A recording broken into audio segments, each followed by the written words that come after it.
Alright, ladies and gentlemen, boys and girls, once again, welcome back to the Mobile Mayhem North America Wild Rift Tournament Season 1. Now we're in the ongoing match between Team Goons and Team Mayhem, with Goons 1-0 ahead at their match point. If they're able to take this win, take this victory, they're gonna have a 100% win rate. I mean, statistically speaking, going to the playoff, right? Now we have to consider that they do have two teams actually forfeited against them. But first, before going to the second game, how are you doing, Moose? Oh, we're doing fantastic. That was a dominant game, though. Yeah. Coming in from Goons, having only 3 deaths across the entirety of that game. Maybe 4. It was like 21-4, 21-3. Regardless, however, really strong performance coming in from Goons in that game. Hoon, very strong on that Corki. You saw Charm do some amazing work on that Janna. And now they're going to be looking to be able to win game number 2 easily, getting themselves into potentially that first spot place. I mean, that first game was easy. Like, that first game was extremely easy for Goons. Like, let's be real. I mean, from start to finish, they had no problems being able to take that win. So if Mayhem wants to be able to get this into a game number 3 situation, they've got to do something crazy. They've got to change it up. They've got to be able to make sure that Goons is not able to get into that early game advantage, and they've got to go all out, lay it out all on the line to potentially win this game. Yeah. They can't have a performance like they did last game if they want to be able to win this one.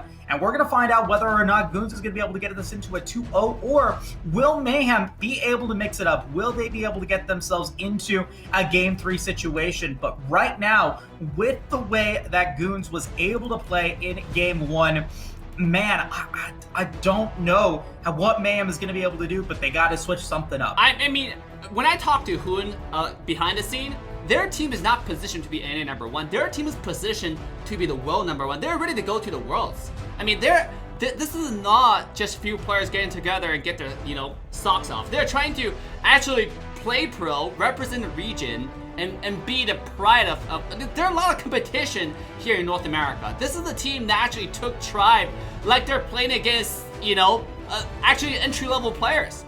So today we're going against Mayhem. They definitely have a really strong opponents on their hands. So if they're able to pull out an even game, or even like a comeback reverse comeback, this is going to be absolutely insane. That shows NA has competition. At the same time, it's going to be great scrims overall just for Mayhem. A lot of practice. You can go back and analyze those games, and all those matches are uploaded on the AssassinDave Experience YouTube channel. You can go back and analyze game by game and see exactly what you did wrong and really start improving. So overall, I think it's a win-win for both parties. Exactly. And so, I mean, this is a good game for Goons as well. I mean, this could be a big win for them. If they're able to win this one with already 6 points under their belt, they would be able to get themselves into an 8 points in the bracket for the full 2 weeks of performances that we've seen them play. If they're able to get both of these wins, they're gonna have 8 points. There'll be no way for Yon, who is at 5, to be able to catch up. They will be able to confirm that first seed, and now all they have to do at that point is then say, hey, who do we go up against in the first round of playoffs? And most likely, if it is the case that we see Mayhem lose this one 0-2, it's going to end up being a reset, going to end up being, Goons up against Mayhem in the first round of playoffs. And so if it becomes that case, like, these are important games. It doesn't really matter in terms of standing wise. You're going to be able to make it to the playoffs regardless of how you perform today. This is a chance for you to now have an opportunity to know what Goons is capable of, how to combat against the strong performances that they've played so far, and what to do in order to get themselves wins moving forward. So far, looking at the lineup that they've got right now, looking to go for a much more of an all-in-your-face team composition with that Olaf. That could be good too. We got the Olaf, we got the Garen, we've got the Braum. Ari going to be an assassin there to go in as well. Is that a confirmed pick? I need to confirm that. Yeah, that's a confirmed pick, it looks like, coming in for the R8. So it looks like we're going to be seeing, with what we've been seeing coming in for Mayhem so far, we've seen Sai play some really good top laners, and now he's going to be going in for another top laner in that Garen. Looks like we're going to be seeing Suki playing as that Ari in the mid lane. Looking like we might be seeing a top lane or a mid lane Akali. Yeah. Whoa. Also from Mayhem, Team Mayhem, I just confirmed it was a last second bug for Mayhem. They were going for the Galio. That's why I was thinking, you know, when you have a team like this for Team Mayhem, I mean, last game is potentially last game for them in the group stage. They really gotta take out their comfort picks. And when I see Aria, I was like, that's not really characteristic of them. But Team Goons decided to go ahead and take out Akali in the mid lane. I see. So it's gonna be Galio in the mid lane against the Akali.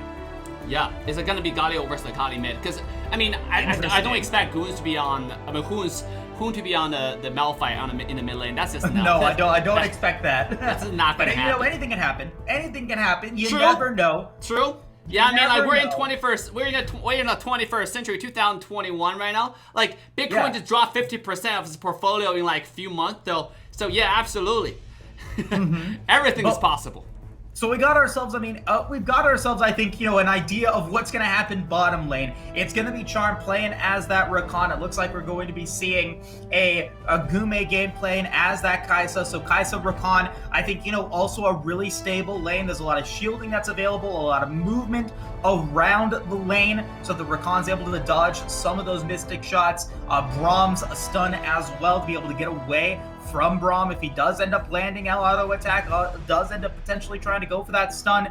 We're going to see if that works out in their favor. However, we saw a really good performance coming in from Charm on that Janna last game. We're going to see if he's able to do it again on the Rakan, and especially when you've got some really good dive from the Wukong that's going to be most likely going to be played by Lev in the jungle with that top lane hitman with that Malphite. Unstoppable Force could be huge if Charm is able to land a really good charm on several members of Mayhem. That could be a ton of damage immediately right off the bat. And remember that it's not just going to be the Rakan doing that alone, because for the entire team Goons, they have a lot of setup, right? You're going to have the Malphite, you're going to have the Wukong, you're going to have a lot of setup. Their entire competition is full dive.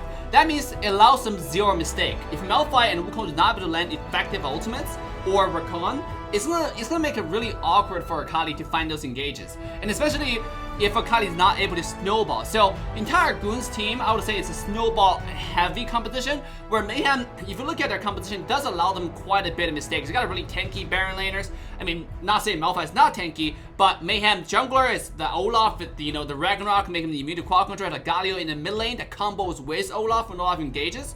So a lot of protection, a lot of peel, you got a Braum on top of it. So you can see the thinking process when they're trying to do draft like this. One is very, very aggressive with Team Goons. They're looking to pull out really flashy games. And when it comes to the Team Mayhem, we're looking at the complete reverse, right? Looking to scale, looking to protect, looking to play backwards. We're trying to execute the comp better. We shall find out in this game.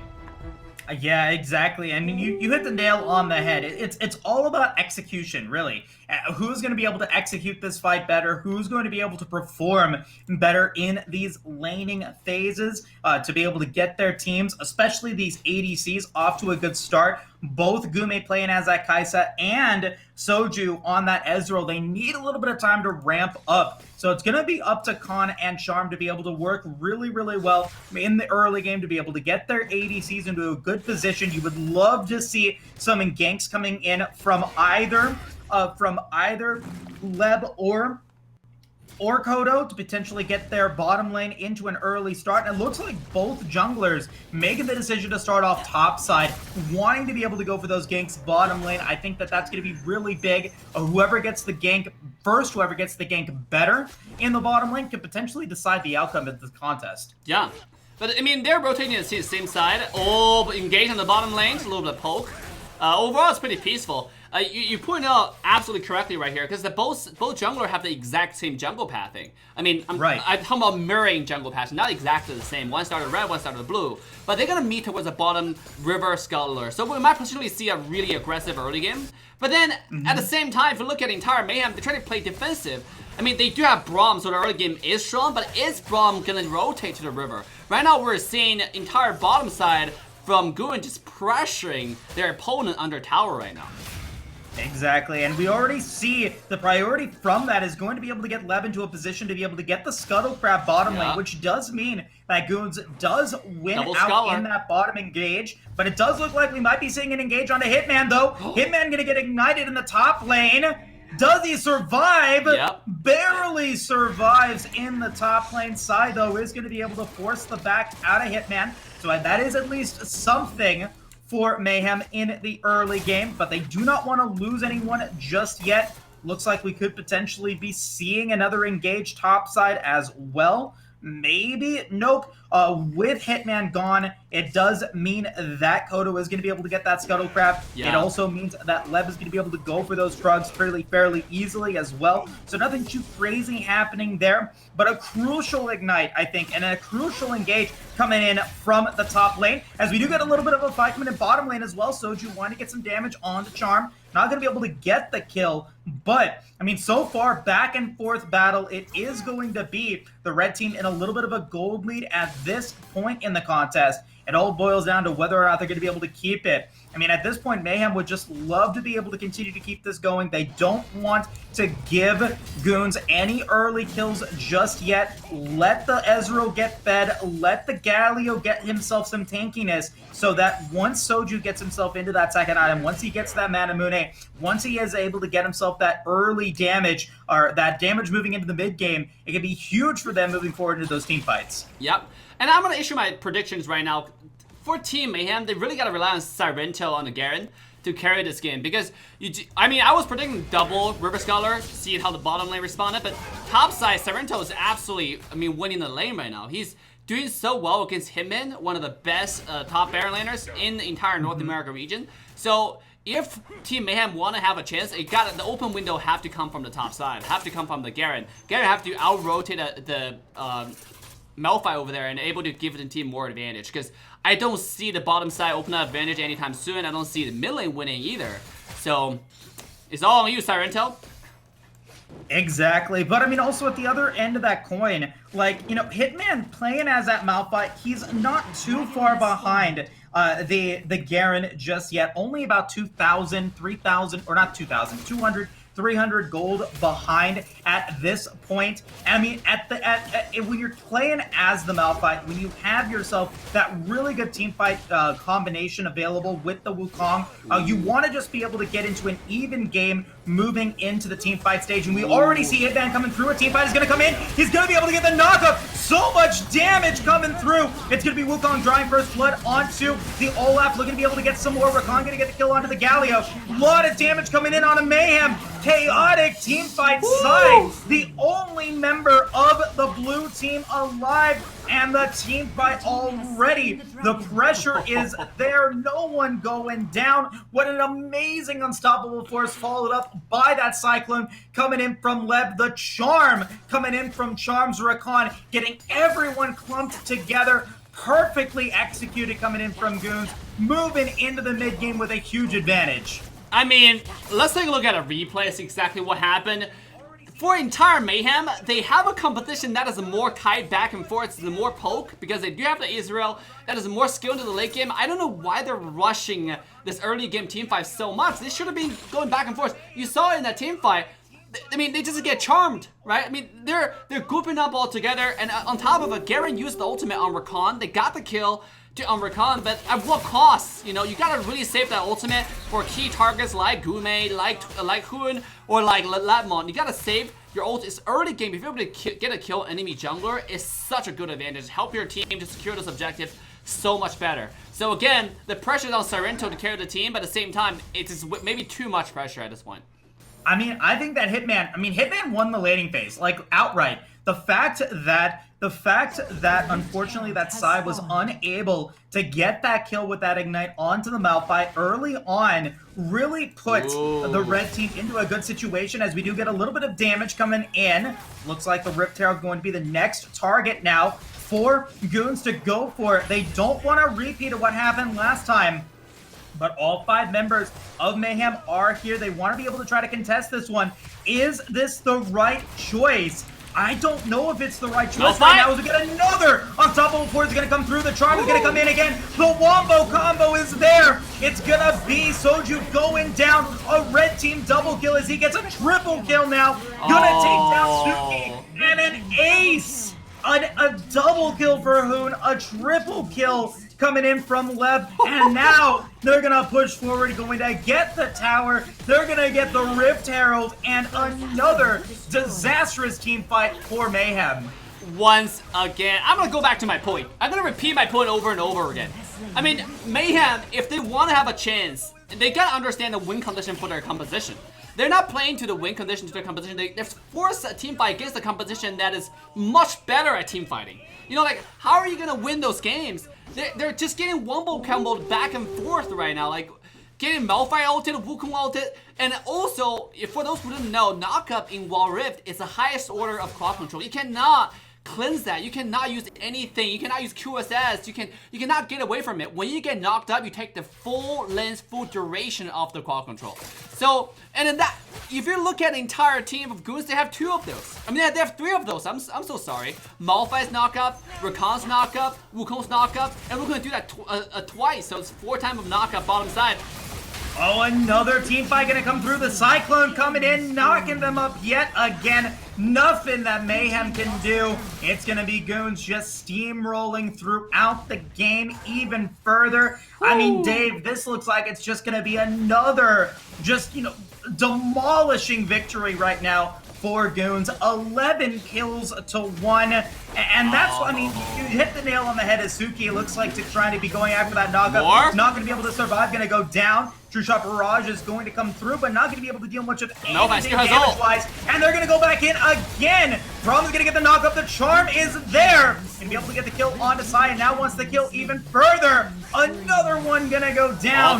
We do see Charm dying, but it's going to be Hitman getting a double kill. The killing spree is now there, and it is looking like this game might just be over. Gume trying to survive. The heal is going to come out from Gume to be able to get away, and will be able to get away for the time being. They don't get the inhibitor tower down, but it is so close to death, and another great fight coming in from Goons. Oh my god, this is just a slaughterhouse. This is just slaughter. I mean, this is no longer, I can't even say this is a competitive level game at this point. It just seemed like a one-sided, and speaking of being one-sided, look at mid lane.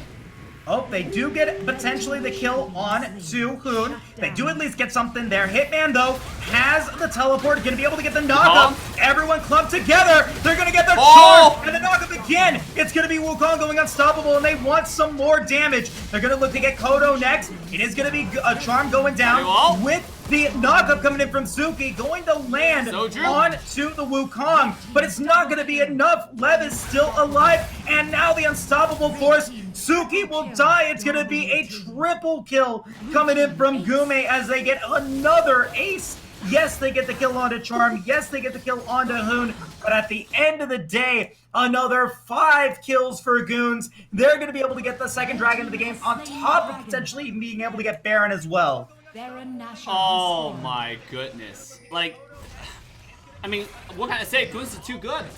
The Team Goons, the synergy, the team fight, they're able, I think this type of playstyle, it suits Team Goons especially, the full dive composition, because like I said, this team's probably, when we talk about like 5-man rotation, we're gonna talk about like 5-man synergy, one team doing one thing. Team Goons probably leading the North America scene in clarity of objectives, on clarity of rotations.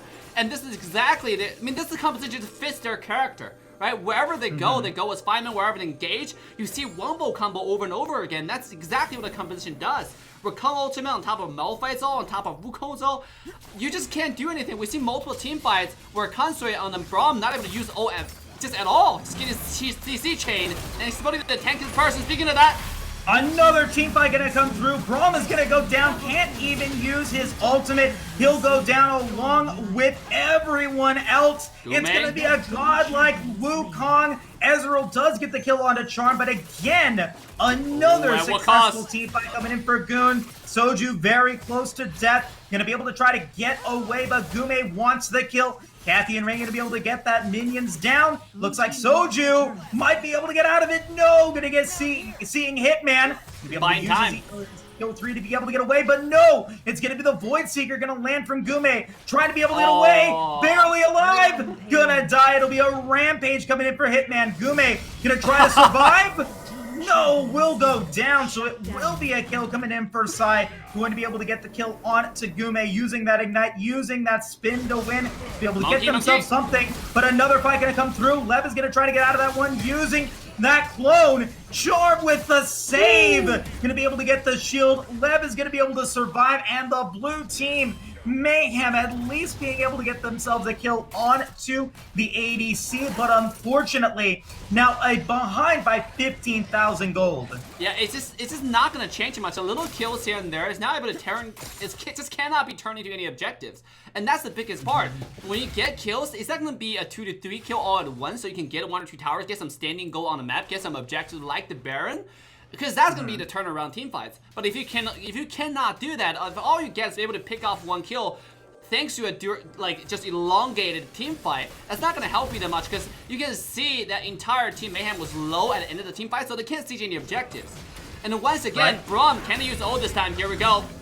We're going to see what they can do. We got Leb and Charm both on the way. Teleport is going to come through from Hitman. Wants to be able to get himself a huge knockup. Does he have flash? He does have flash, but decides not to go for it.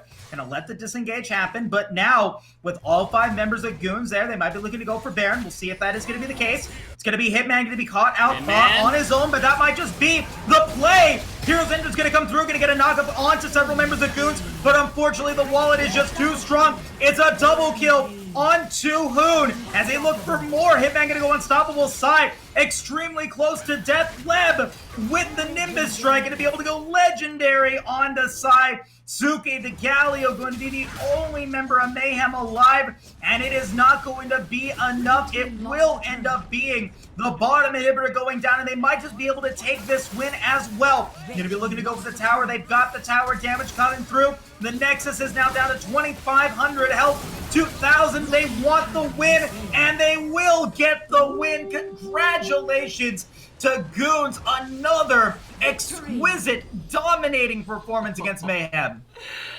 Oh my goodness. I mean, it's hard to be a colorcaster. It's hard to be an analyst, to be honest. There's nothing to analyze this game. I mean, it's the same talking point over and over again. Look at this. Look at this KDA. 6 to 29 from both sides. You look at the entire damage chart. It's like just very chaotic performance from Mayhem. Very uncharacteristic of them, because Mayhem is a team that we know from the week 1, the team that's going to be always on objective on time. That's the signature. And also they at this point of the tournament, they should know their win condition and play towards that. Play smart, not play hard, right? Because this tournament is completely reversed, 180 degree of that. They constantly go into a team composition that wants team fight. You got a Malphite, you got a Wukong, you got a Rakan. Why are you doing that, right? You got a Galio that can poke, you got Azor that can poke. What you gotta do is let them do their job and just go back and forth. And that's not what we've seen this game. Once again, what a textbook demonstration from entire team Goons to show us how it's done properly. Exactly. I mean, you hit the nail on the head there. You've got Soju Rain playing as that Ezreal. You got Suki playing as that Galio. I mean, even Kodo going to be able to drop the axes, be able to get a little bit of poking damage here and there. Khan going to be able to use his skill 1 to be able to get himself that slow and that potential stun onto a crucial opponent. But you saw it at the very beginning of the game. Goons, I mean, to credit to Mayhem as well, like you were saying in that, like you were saying before, you know, Mayhem was timed correctly for that first dragon. They had all 5 members there for that team fight. But at the end of the day, that was not going to be a fight that they were going to want to win. That was not a team fight that they wanted at that point in the contest. Hitman going to be able to use that unstoppable force. You've got the charm coming in from the Rakan, followed up by the Wukong Cyclone. It's just too much knockups, too much ability for Gume and Hoon to be able to do what they want, assassinate, obliterate, do whatever damage necessary in order to get themselves the win. I mean, if you look at the damage, I'm looking at the damage right now. Gume, so much damage, 21,000 damage coming in from that Kaisa, 18,000 damage coming in from Hoon on the Akali, just so dominant in those team fights. And you hit the nail, I think, again, on the head, that poking damage necessary for Mayhem to potentially be there. I felt like maybe it was like a miscommunication in terms of what they wanted in the draft pick. Yeah. When you've got somebody that goes all in like the Olaf, and you've got the follow-up with the Galio and with the Braum, You then have another frontline member in the Garen. Like, there's just so much frontline, but no protection for the Ezreal. And absolutely, you look at like what Team Mayhem did this game. Garen, like I said, is the star of Mayhem in this match. Even Garen was using ult a few times in a row onto the Rakan, and in the very last team fight, they focused everything on the Hitman, and it grouped together. It's kind of like a group of ants, you know, just like, let's go chase this little object all together. And that's how ants got eliminated, because they always group up. And sometimes you can group up, especially against a composition that heavily rely on the AoEs. I mentioned in the beginning of the game, if Rakan, if the Wukong, the Hitman on the Malphite not able to land ult on a group of people from entire team Mayhem has a chance because they can kite back, they can go back and forth. But that's not what we saw. We just see them grouping together and going all in against Team GOONS. So surely that resulted in disaster. But ladies and gentlemen, that will be the match 1 of the day. Victory to Team GOONS. And we're gonna take a short break, but when we come back, is Team Tribe versus Team Yawn. And just want to let you know right now, with this victory, Team GOONS does secure their position as number 1 in the group stage, going to the playoff. And we're gonna have Team Mayhem does secure number 4th place. Their road to victory is far from over. You know, they still have a long way to go. Next week, this is the week to reorganize, watch the bots, see what's going on, and next week is the week that you really shoot for the stars and play for the playoffs. So, we're gonna go ahead and take a short break. Do not go anywhere. Share the stream with your friends, with your family. Next game, Tribe versus Team Young. Coming soon.